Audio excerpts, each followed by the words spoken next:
He missed his trucking interview to help a stranded driver in the rain, giving up the one shot he had at changing his future. But what he didn't know was that someone powerful heard about his choice, and that moment of kindness would lead to something far greater.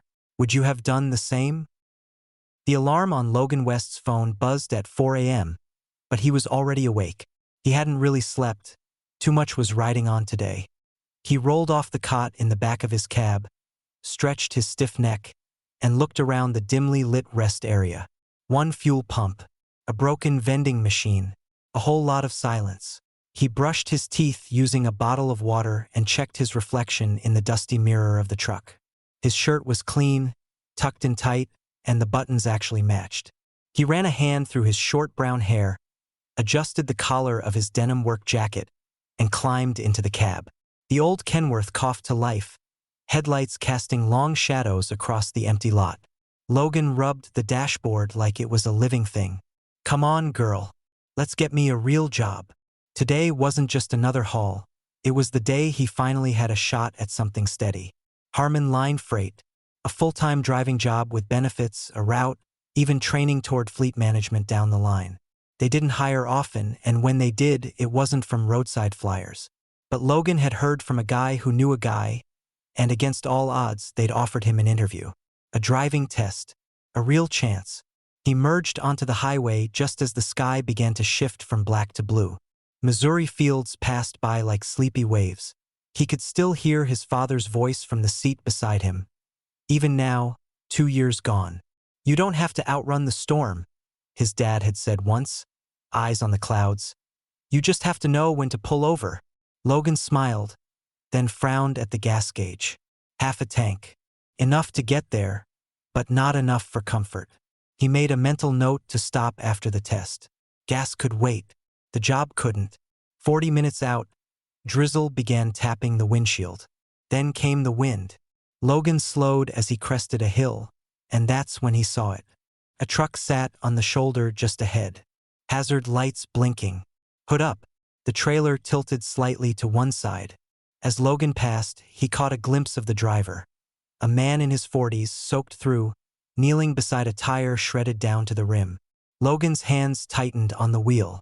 His eyes turned to the clock on the dashboard. It was already past 6:20 in the morning. The test started at 7 o'clock, sharp. He was cutting it close already. He drove another quarter mile, and then his foot came off the gas. He coasted to the side, heart pounding. Rain tapped the roof like a metronome of doubt. "What are you doing?" he muttered to himself. He heard it, clear as if his father were still sitting beside him. "We don't pass by broken men." With a sigh, Logan threw the truck into reverse, backed carefully down the shoulder, and parked behind the stranded rig. He grabbed his tool bag, yanked up his hood, and stepped out into the rain. "Need a hand?" he called. The man looked up, startled.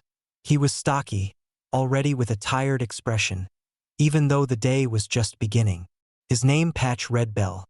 "Tire blew coming off the ramp," Bell said, shaking his head. "Can't get the lug off. Impact gun's dead." Logan knelt beside him. "Let me try." The rain came down harder as they worked in silence. Mud soaked through Logan's jeans. His jacket clung to his back like a second skin. The lug nuts were rusted tight, but Logan braced himself, twisted, and finally heard the satisfying crack of one coming loose. Bell looked at him, impressed. "You do this a lot?" Logan gave a tired smile. "Let's just say I had a good teacher." They got the spare mounted 20 minutes later. Bell leaned against the fender, catching his breath. "You didn't have to stop," he said. "Most wouldn't have." Logan just shrugged. "Most weren't raised by my dad." Bell glanced at his watch. "You heading to Harmon Line?" Logan stiffened. "Yeah. Interview and test." Bell's eyebrows rose. "Me too. Guess we're rivals, huh?" Logan forced a smile, but his stomach dropped. The rain had stopped, but the road ahead felt longer now. Logan arrived at the Harmon facility at 7:42 a.m., his boots squishing with every step. He walked into the front office, dripping and breathless. The woman at the desk glanced up with a practiced smile, one that faltered slightly when she took in his soaked appearance. "Logan West." He nodded. "I'm sorry, Mr. West. The test group was full. They left the lot 10 minutes ago. Interviews closed with them." His mouth opened, but nothing came out. He could see the line of clean, gleaming trucks in the distance, just pulling onto the road. She offered a sympathetic glance. "We appreciate your interest. There might be openings again in the fall." Logan walked back to his truck without a word.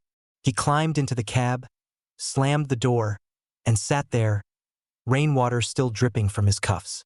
He looked at the dashboard, then out at the road, then down at his hands, scratched, stained with grease and grit. His father used to say that sometimes doing the right thing meant walking away empty-handed. Logan had always believed that, but today he wished he hadn't. Logan stayed in the cab for nearly 10 minutes, engine off, hands resting on the wheel. He wasn't angry. He wasn't even surprised. He was just tired. He finally opened the door and stepped down, rain still dripping from the bottom of his jacket. The Harmon yard looked like a different world from where he came from.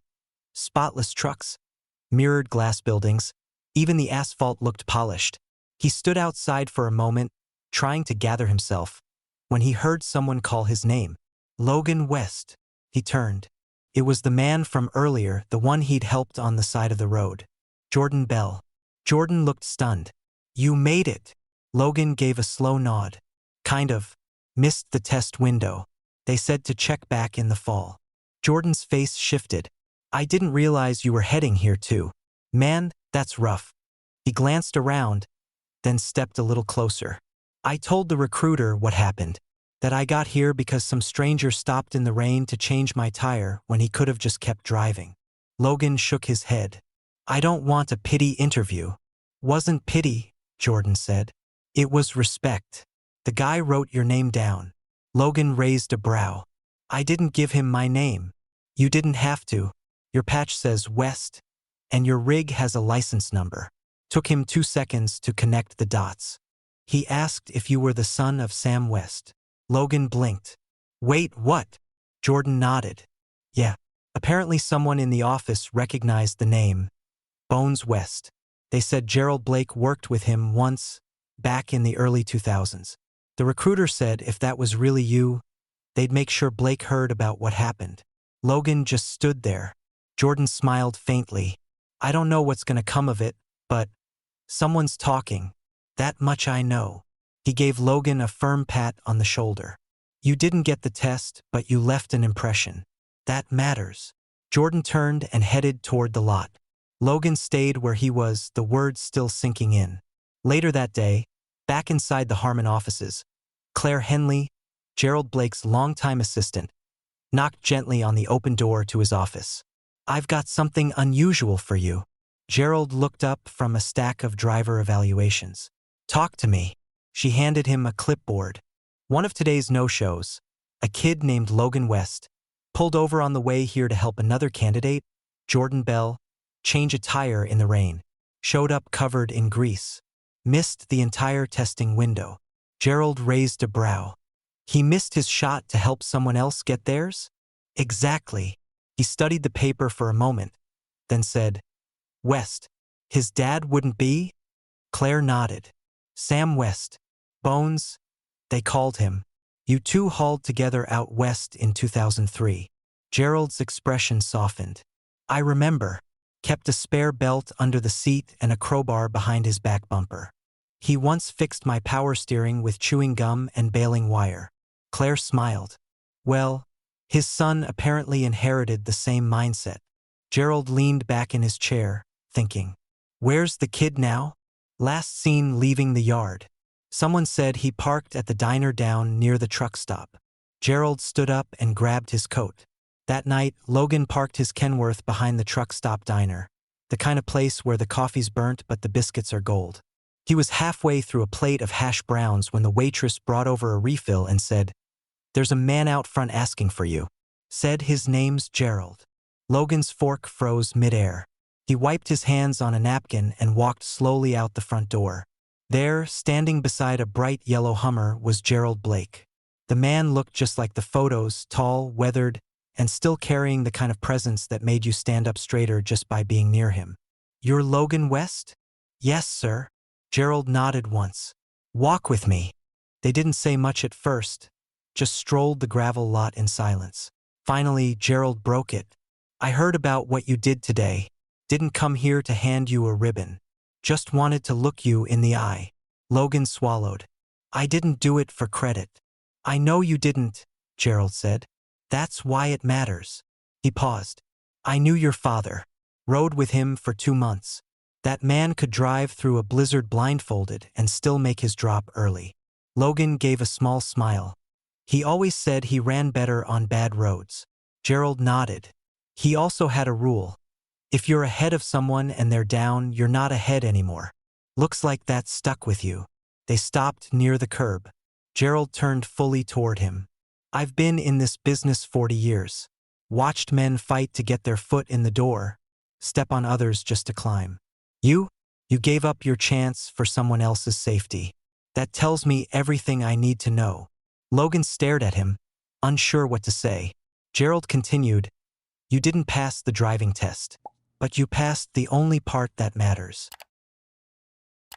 Logan swallowed hard. His instinct was to downplay it, to brush it off like he hadn't already been replaying the moment 100 times in his head. But he didn't speak. He just nodded.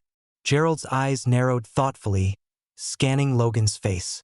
"You hungry?" he asked. "A little," Logan admitted. "Come on. Let's get something that doesn't come wrapped in plastic." They sat at a back booth inside the diner. Gerald ordered black coffee and eggs over easy. Logan hesitated, then went with the same. He still wasn't sure if this was a meeting, a test, or some kind of mercy gesture. "So tell me," Gerald began after a long sip of coffee. "Why trucking? You're young. You could have done anything." Logan gave a half shrug. "Grew up in a sleeper cab. Spent more time on the road than in school. My dad, he didn't teach me just how to drive. He taught me how to listen to the engine, how to plan a route without a GPS, how to make things work with nothing but duct tape and good sense." Gerald smiled. "That sounds like Bones." He used to say a man shouldn't be judged by the miles he runs, but by who he becomes along the way. Gerald looked out the window for a moment, the light from the rising sun catching the edge of his jaw. "He ever tell you about Arizona?" Logan looked up. "He mentioned you hauled together once, but he never gave details. We were pulling prefab units through Flagstaff.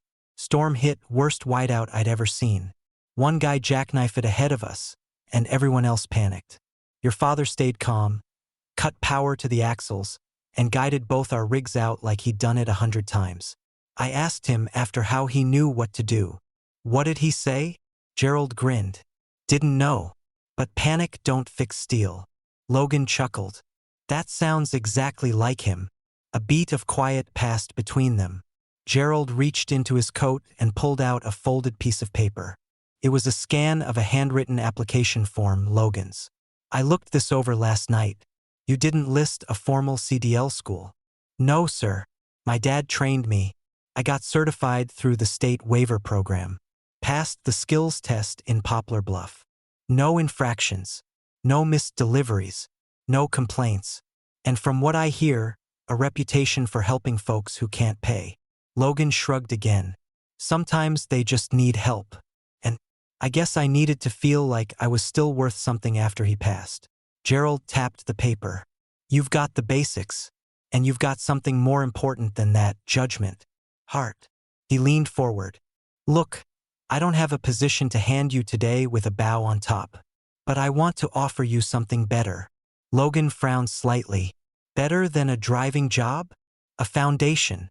I want to bring you into Harmon, not just as a driver, but as someone who learns the whole operation. Dispatch, routing, yard logistics. I want you to see how this industry really works. Not just from behind a windshield, but from the inside. The kind of education you don't get from a classroom." Logan blinked. "You're serious?" "I don't make house calls for nothing," Gerald said, smiling. The next morning, Logan followed Gerald's Hummer through the Harmon gates. This time, the security guard didn't just wave. He stepped out of the booth and gave a respectful nod. Inside the main building, Claire was waiting with a visitor's badge already printed. We'll fast-track his orientation, she told Gerald. Yard tour, shadowing schedule, onboarding packet. I've also got the HR director holding a slot for him if we want to place him in training admin for phase 1. Gerald turned to Logan. That good with you? Logan nodded, still in disbelief. More than good. The next few hours were a whirlwind. Logan toured the dispatch hub, where dozens of screens lit up with driver locations, load times, and traffic reports. He watched seasoned coordinators reroute deliveries in real time while balancing calls from frustrated customers and exhausted truckers. Then came the yard, forklifts weaving between trailers, maintenance crews inspecting rigs, drivers exchanging stories like battlefield veterans. Gerald introduced him to several department heads, all of whom shook Logan's hand with curiosity and a hint of respect, clearly briefed on the morning's events. In the maintenance bay, Logan spotted a familiar figure under a trailer, Jordan Bell. Jordan climbed out and blinked. Well, look who made it after all. Logan grinned. Seems like you stirred up more trouble than I thought. Jordan laughed and wiped his hands. I just told the truth. Glad someone listened.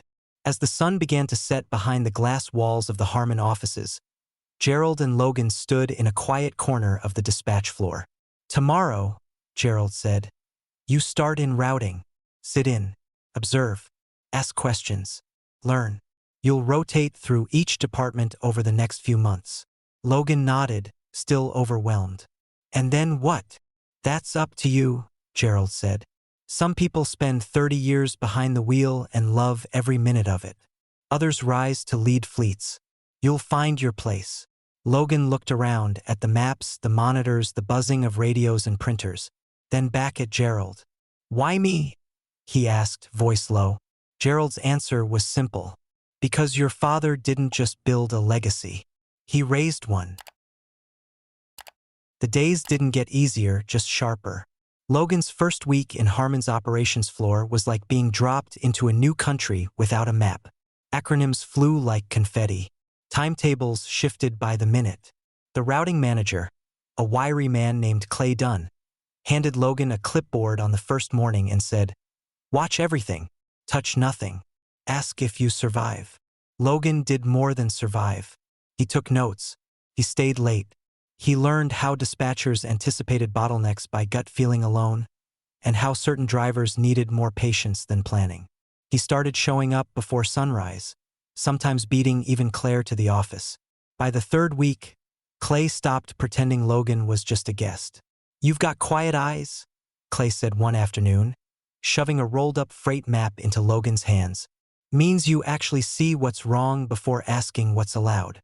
From there, Logan rotated through fleet maintenance, fuel optimization, logistics forecasting, and even compliance, where he sat beside former DOT auditors reviewing logs for hours. Not everything clicked. Some days were frustrating, and more than once he second-guessed himself.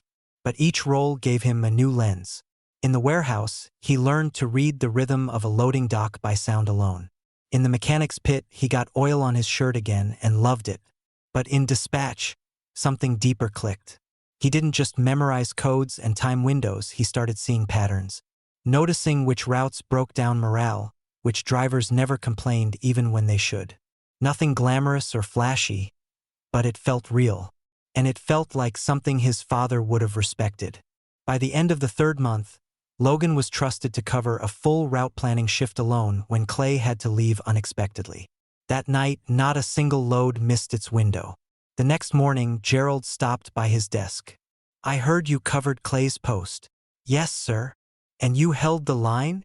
Everyone got where they needed to be. Gerald nodded, then leaned in slightly. What would you change if it were your shift every day?